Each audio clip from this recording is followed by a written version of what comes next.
بسم الله الرحمن الرحیم.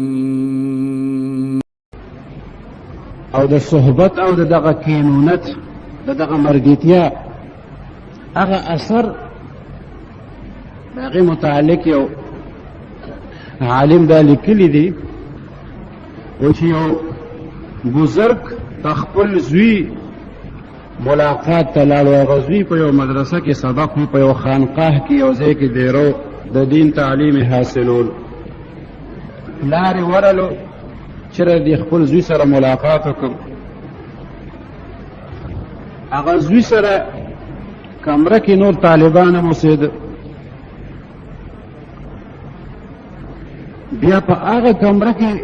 چې کوم نور طالبانو هغه طالبانو ځان سره روټۍ راوړې وه د بازار نه او خپله ډوډۍ خوړه او د دې نیک انسان دی زوی هغه ډوډۍ خوړلې هم نه وه خو چې ده ته دا پته ولګېده چې زما د دې زوی دا بعضې ملګري د بازار هغه ډوډۍ چې ده نو هغه خوري نو د خپل زوی نه یې بیا دا ګیله کوله ورته وي چې زما ستا نه ډېره تمه وه چې ته به دلته کې ډېر ښه تربیت حاصل کړي او ته چې دی نو داسې خلکو سره ډېری چې هغوی د بازار ډوډۍ خوري زوی ورته وي چې زه خو نه خورم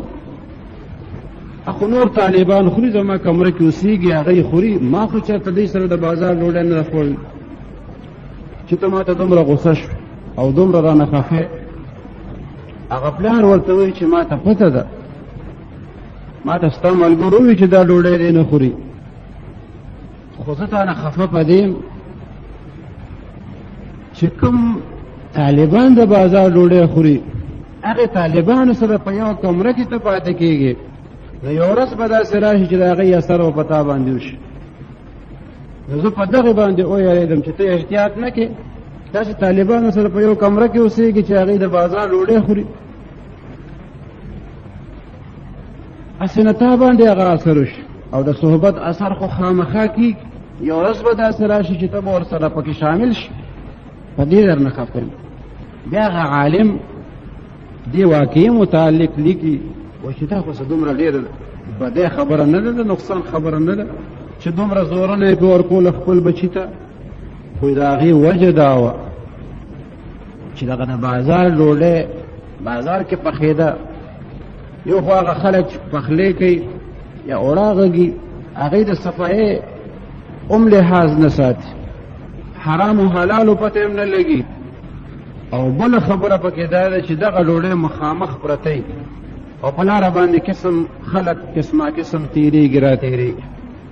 نو په دې کې به داسې خلک هم په دې لاره تېرېږي چې هغوی سره به دومره پیسې نه چې دغه ډوډۍ پې واخلي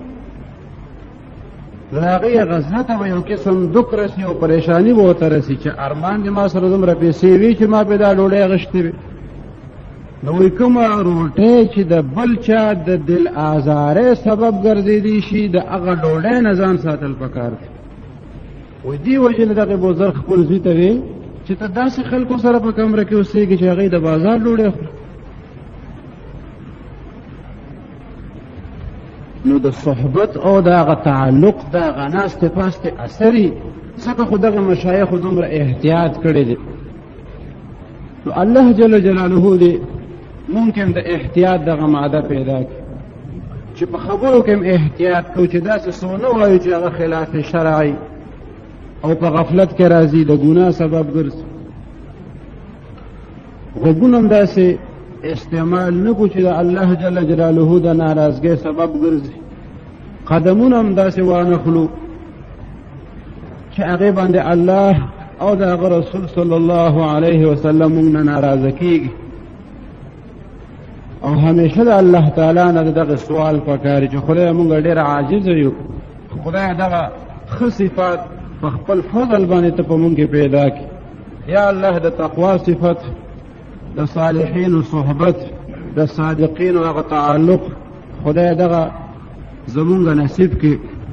او خدای داسې اعمال او عقاید چې ستا د رضا سبب ګرځي ته که خوشحالېږي هغه زمونږ نصیب کړي وآخر دعوانا ان الحمد لله رب العالمين.